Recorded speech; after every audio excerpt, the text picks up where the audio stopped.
Welcome back, everyone. This is Mamie, your pet death doula. Welcome back to my channel.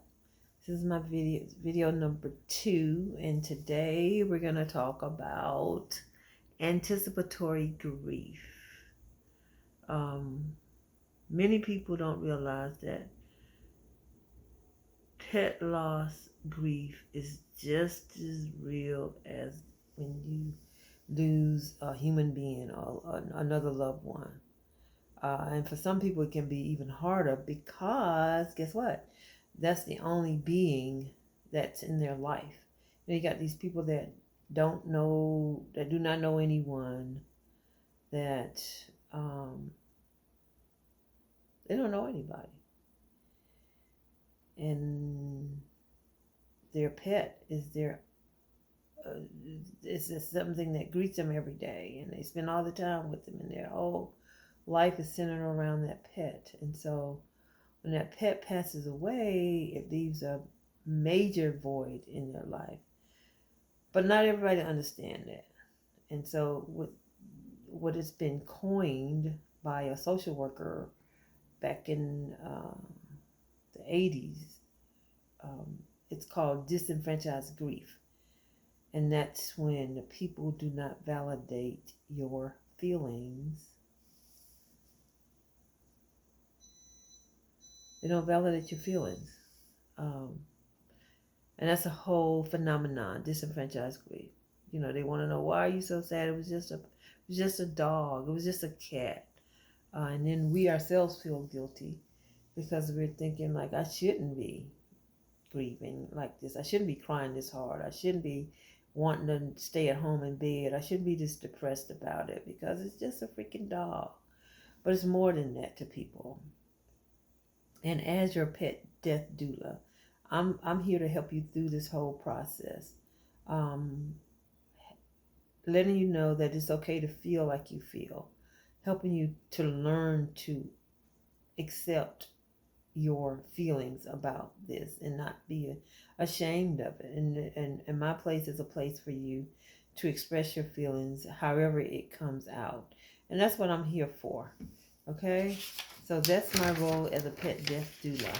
But today we're going to talk about the anticipatory grief.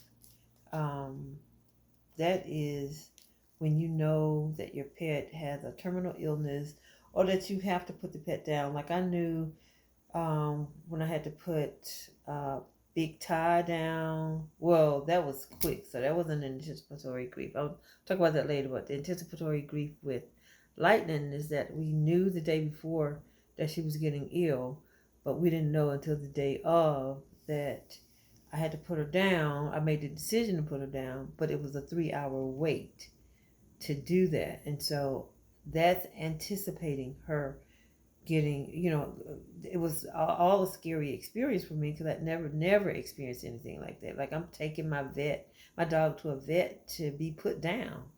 That is scary. It's scary as heck. And you don't know, if you've never been through it, you don't know what to expect. So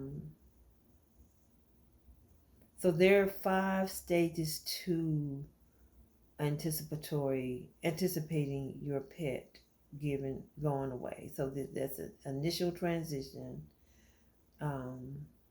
That's when you find out that your pet has something going on with them that they're gonna have to be put down. Then there's the active caregiving phase, where you are doing everything you know to do to make the pet comfortable, making sure you're doing everything you need to do as a pet parent to make sure that he has everything or she has everything you need. Then speaking to the vet, the decision point. Okay, I got to make this decision. I think I went through this phase of having to make this decision and having made a decision, not turning back and taking my personal self out of it and realizing this is not about me, it's about my baby. She's not going to get better. Her quality of life is not going to be good.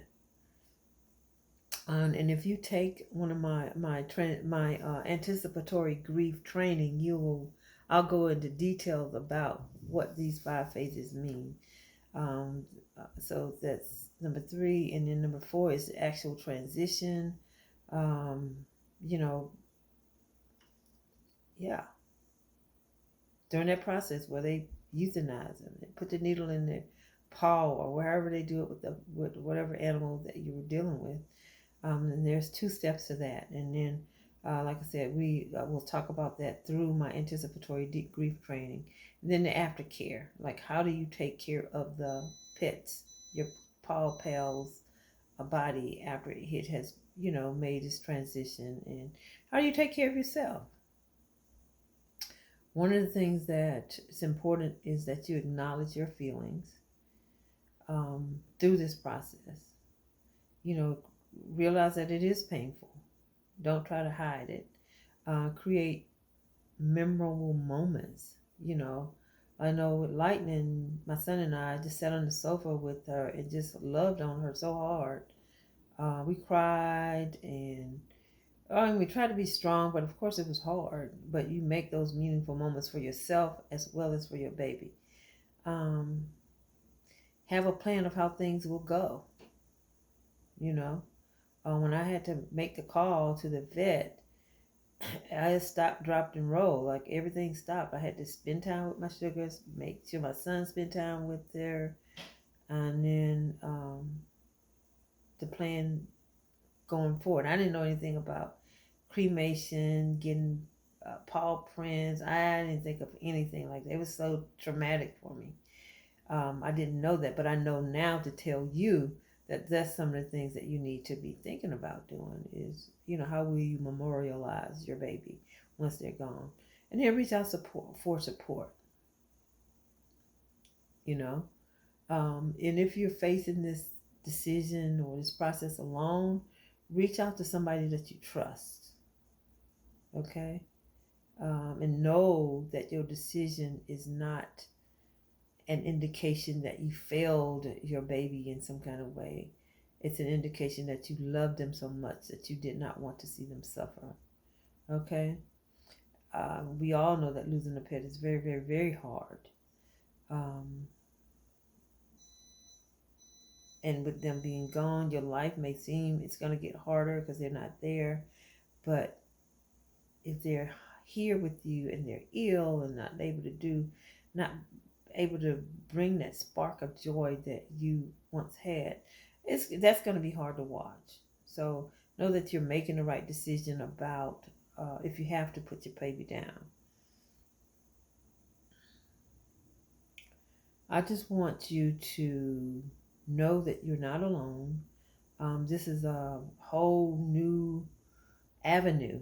As a licensed professional counselor, I do counseling sessions, and I have had people come through my practice who have lost pets, and they've been ashamed that they even had to even discuss it. But gosh, I want to make it normal to talk about the impact a pet loss has on your emotional being. I really want to make it normal. I want employers to realize that, your employee is suffering, and it could cause mishaps at work. It could cause them to lack the motivation to go above and beyond because they are dealing with this major loss in their life. So again, I said I am on a crusade to get employers to realize that there are things that you can do to help your employees. And I think there's a couple companies, I've done some research, there's a couple companies that do have pet loss policies. And if there's any companies out there that want to adapt some pet loss policies, I have a training that I can come to your human resources and train your staff on things to look for and to help them orchestrate a pet loss policy.